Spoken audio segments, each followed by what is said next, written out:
انما انا بشر، سوائے اس کے نہیں کہ میں بشر ہی ہوں. تو یہ حسر کون سا ہے؟ حسر مطلق ہے یا حسر؟ اگر یہ تب ہے نا جب کس میں خود آتی ہوں، ایسا نہیں کہ وہ کوئی تم بتاؤ کون سا، تو پھر کہو خوچا یہ تو مجھے بھی یاد نہیں.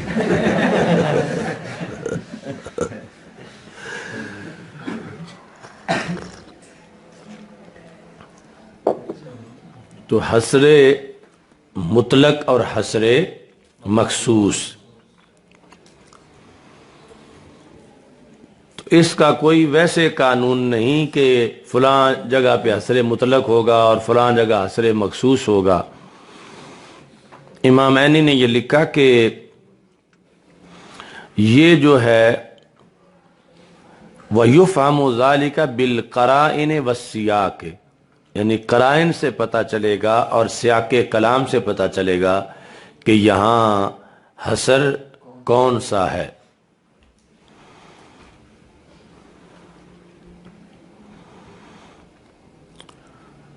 تو انما انا بشر مثلکم، خواہ وہ آیت میں ہو یا یہاں حدیث میں ہو، تو یہ حسر مطلق نہیں بلکہ حسر مخصوص ہے. مطلق نہیں بلکہ مخصوص ہے. مطلق اگر ہوتا تو پھر یہ مطلب بننا تھا کہ میں صرف بشر ہی ہوں، میری اور کوئی خوبی نہیں ہے، کوئی صفت نہیں ہے، جبکہ رسول اکرم صلی اللہ علیہ وسلم کی اس کے علاوہ کروڑہا صفات ہیں. تو پھر یہ مطلقاً حسر کے لیے نہیں، مخصوص حسر کے لیے ہے.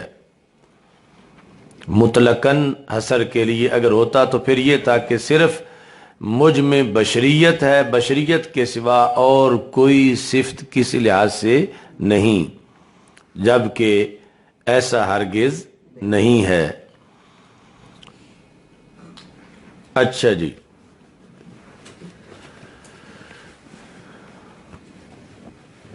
تو یہاں بھی جو ہے وہ ہر لحاظ سے حسر نہیں ہے. کیوں؟ فَإِنَّ لِرَسُولِ اللَّهِ صلی اللہ علیہ وسلم اوصافاً اخرى کثیرہ، کہ رسول اکرم صلی اللہ علیہ وسلم کی اس کے علاوہ بھی بہت سی صفات ہیں. تو اگر حسر مطلق ہو تو پھر تو کوئی ایک دوسری صفت بھی ماننا جائز نہیں ہوگا. تو یہ حسر مطلق نہیں بلکہ حسر مخصوص ہے.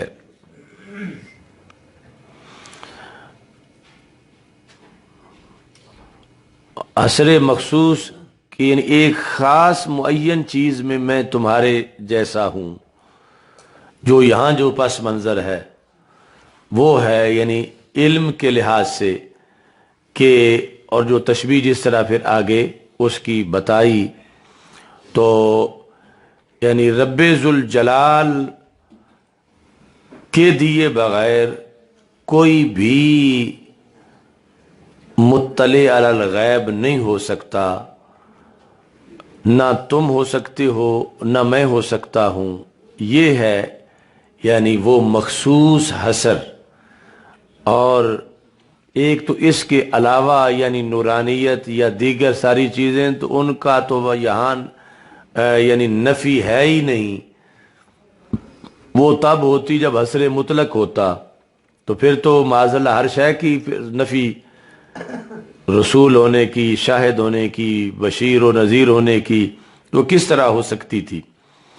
تو حسر مخصوص ہے. اور حسر مخصوص جو ہے وہ یہاں بشر کہہ کے کہ میں بشر ہی ہوں، تو کوئی مقابلے میں ایک چیز کی نفی کرنی ہے کہ میں وہ نہیں ہوں، میں تو بشر ہوں، تو پھر حسر مخصوص ہوگا. تو وہ یہاں نورانیت کا تو جھگڑا نہیں. تو اس بنیاد پر نورانیت نہ تو حسر مطلق ہے کہ اس میں نورانیت آئے، نہ حسر مخصوص میں نورانیت ہے، جو سیاق کلام جو ہے وہ بتا رہا ہے.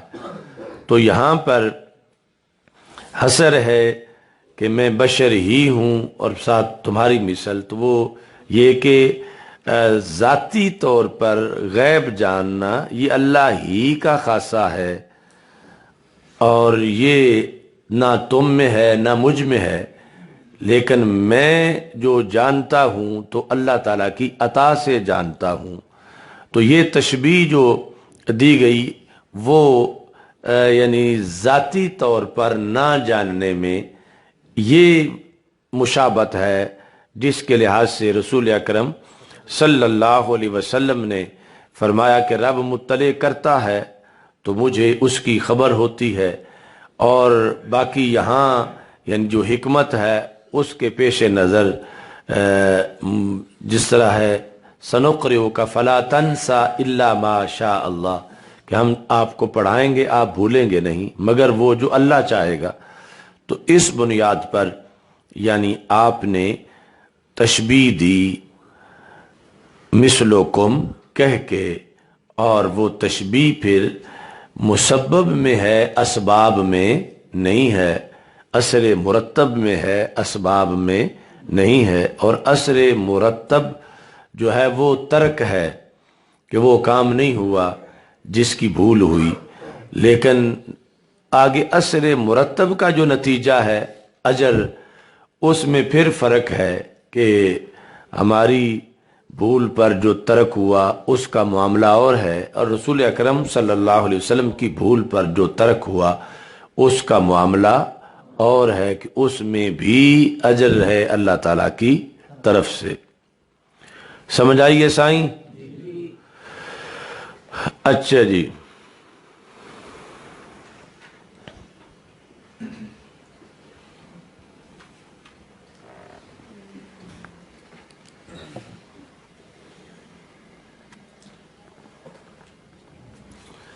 اس واسطے انہوں نے اگلا قول بھی ذکر کیا۔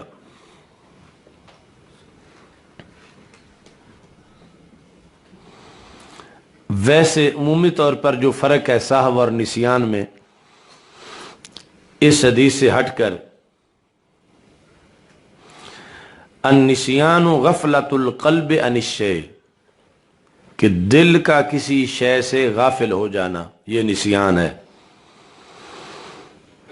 والسہو غفلۃ الشیء عن القلب، کہ شے کا دل سے غفلت میں پڑ جانا یہ سہو ہے، یعنی لغوی طور پر جو فرق ہے، باقی ایک دوسرے کی جگہ استعمال ہوتے رہتے ہیں۔ اور یہاں پر یہ خصوصی قول ہے امام عینی کا، ففی ھذا قال قوم کان النبی صلی اللہ علیہ وسلم لا یسہو ولا ینسا،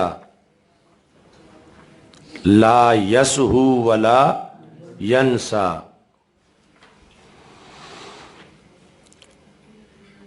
کہ نبی اکرم صلی اللہ علیہ وسلم میں حقیقی طور پر نہ سہو تھا نہ نسیان تھا، فلذلك نفى عن نفسه النسيان في حدیث ذی الیدین بقوله لم انسى، کہ جب حضرت ذو الیدین رضی اللہ تعالیٰ عنہ نے کہا، جو آگے حدیث آ رہی ہے کہ سرکار آپ بھول گئے ہیں یا نماز میں اضافہ ہو گیا ہے، تو آپ نے فرمایا کہ لم انسا، میں بھولا نہیں ہوں۔ اچھا جی، تو یہ کیوں کہا جاتا ہے کہ سرکار بھولے نہیں، یا سرکار نے فرمایا میں بھولا نہیں؟ تو یہ اس پر کہ جب بھول جو ہے اس کا سبب عام لوگوں جیسا لیا جائے تو پھر وہ بھول غفلت کی وجہ سے ہوتی ہے، اور سرکار دو عالم صلی اللہ علیہ وسلم غفلت سے پاک ہیں۔ تو اس واسطے امامینی کہتے ہیں لِأَنَّ فِيهِ غَفْلَةً، کیونکہ سہو اور نسیان میں غفلت ہے تو سرکار غفلت سے پاک ہیں، تو اس بنیاد پر یعنی لا یسہو ولا ینسا، یعنی عام لوگوں کے لحاظ سے اختصاراً یہی ہے لا یسہو ولا ینسا، کہ نبی اکرم صلی اللہ علیہ وسلم سہو اور نسیان دونوں سے مبرہ ہیں، باقی جہاں یہ پھر آئے گا حدیث میں تو پھر یہ ہے کہ وہ جو سب جو ہمارے اندر ہے آپ اس سے مبرہ ہیں، ہمارے اندر سبب صاحب غفلت ہے اور وہاں پہ عظمت ہے، تو یہ فرق پھر بھی موجود رہے گا۔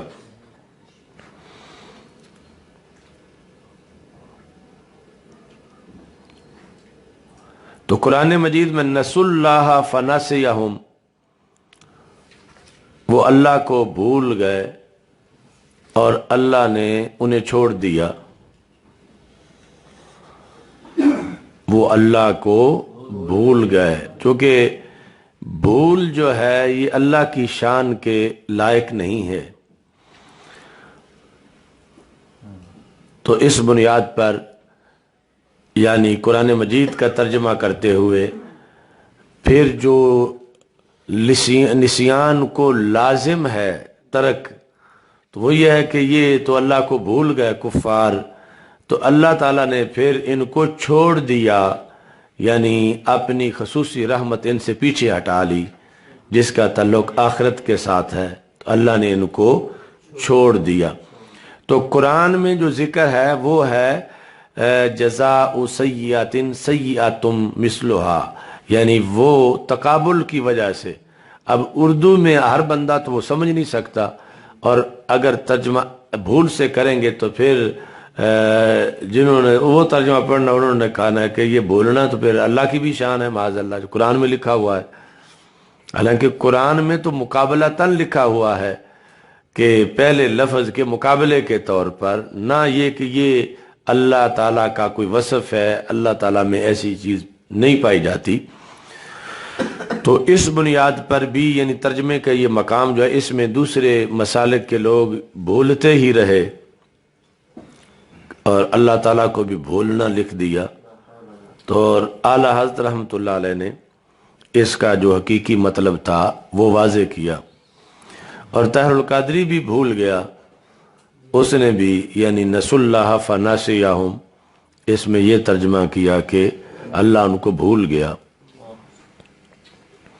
تو کئی غلطیاں ہماری جو ہم نے نکالی تھیں وہ انہوں نے بعد والے جو تھے ایڈیشن ان میں صحیح بھی کی ہیں، ہمارے پاس پہلے بھی ہیں بعد والے بھی ہیں، تو بہرحال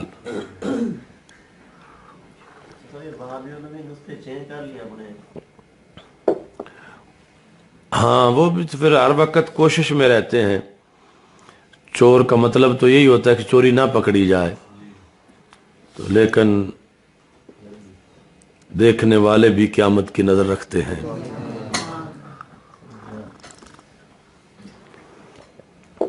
اچھا جی،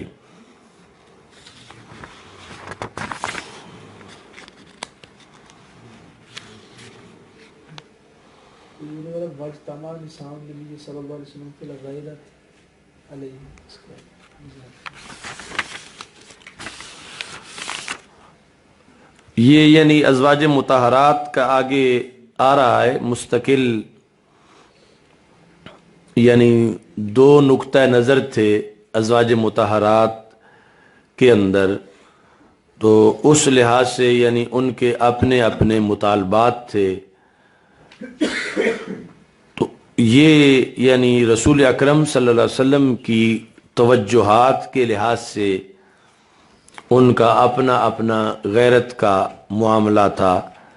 تو اس پر یعنی حضرت عمر رضی اللہ تعالی عنہ نے اپنے موقف کا اظہار کیا، یہ اس لیے کہ آپ کی بیٹی چونکہ حضرت حفصہ رضی اللہ تعالی عنہا وہ بھی ام المومنین تھیں، تو انہیں سمجھاتے ہوئے آپ نے یہ کہا کہ یعنی تم یہ نہ سمجھو کہ ہم نہیں ہوں گی تو گزارا نہیں ہوگا، اللہ تم سے بہتر رسول پاک صلی اللہ علیہ وسلم کو ازواج مطہرات دے دے گا۔ تو یہ وہ مسئلہ غیرت، آگے وہ تفصیل ہے، بہت لمبی حدیث آئے گی جس میں بار بار حضرت فاطمہ رضی اللہ تعالی عنہا کو رسول پاک صلی اللہ علیہ وسلم کے پاس کچھ ازواج مطہرات اپنی سفارش کے لیے بھیجتی رہیں، اور نبی اکرم صلی اللہ علیہ وسلم